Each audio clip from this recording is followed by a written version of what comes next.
Ladies and gentlemen, it's my pleasure to introduce our State Representative, Mike Hill.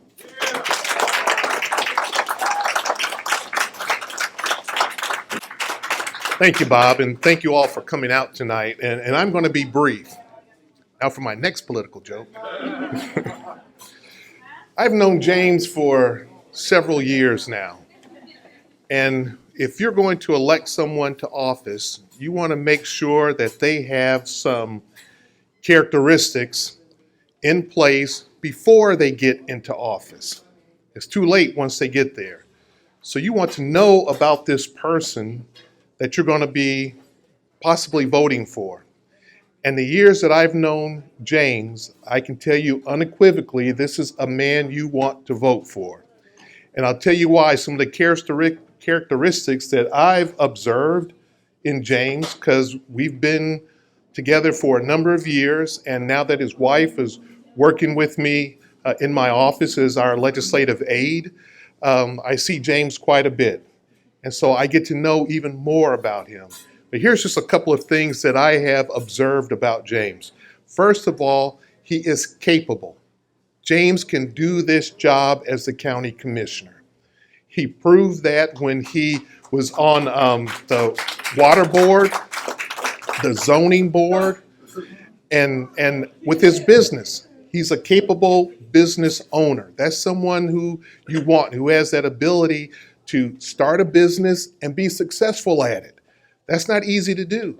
Anyone who's a business owner in here, you know that it's a daily thing that you have to do to make that work. So you know James is capable. Number two, he has principles. I have seen James when everyone else is going in this one direction, like Bob said, but the right thing to do, James will do it. Even if it goes against the grain, he will. And I've seen it more than once. And anyone who watched him on the zoning board or on the water board, you saw that same thing. James would do what is right. And I believe the reason for that is deep down in his heart, he has his Christian principles as his foundation. And once you have that, then it's not so hard to be principled. James is a person of integrity.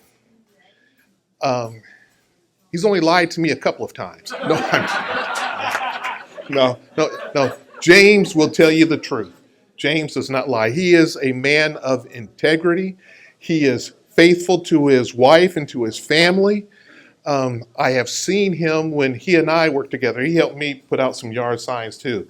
And I spent days, we've done it a couple of times, but we would spend an entire day together from 8 in the morning until after midnight, driving all over the county, putting these signs out, and you get to know someone then.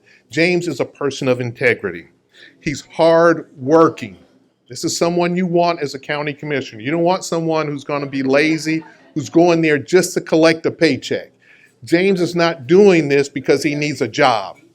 He is doing this because he is hardworking and he wants to make Santa Rosa County a better place for us all to live. James is sincere.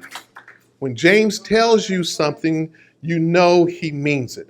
He doesn't have this double entendre where when he says something, you're trying to figure out, well, what exactly did he mean by that?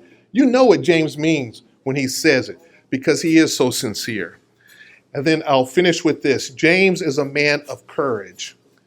Even when it looks like that everyone is going to be against him, he will still take the right position. He will still make the right choice.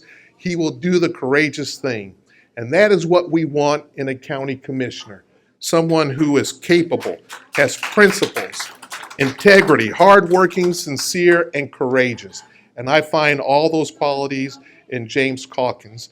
And I would encourage you all to help him get elected. I've run a number of campaigns, and as Bob said, it's work. It's hard work. And I would encourage you to take a yard sign. If you have a business, put it out in front of your business. If you have a home, put it in front of your home. Because every time that yard sign is there, especially in a neighborhood at your home, that means 4 votes. Because most of your neighbors don't have a clue who to vote for or even why. And as they're going to work and they drive by your home and they see that yard sign, well, if he's voting for James, I guess I will too. So get a yard sign, put it at your business, put it at your home. Sometimes the homeowners association don't allow it. Ignore them. Put it out there anyway. And if they complain, take it up for a couple of days and then put it back out again. And also, this is a fundraiser. It's important. James needs money to run a campaign. These signs cost money. He's going to need to send out mailers, flyers. That costs money. He may have to get on radio or even a little TV. That costs money. So please help how you can. The maximum amount is $1,000. Is that correct for a county commission? The maximum amount is $1,000 per person. So a husband, a wife, and then a business could do it. That could be $3,000 right there. If you have another business, $4,000. But James is going to need that. If you didn't have it here with you tonight, you didn't bring your checkbook, that's okay. Just please make sure that you either mail it in or go to his website and contribute there. I would encourage you, though, if you can mail a check, that's better. Because when you go on a website and do it there, the processing company takes a little chunk of that. So a mailed check would be much more preferable. And with that, are you going to introduce James? I'll let you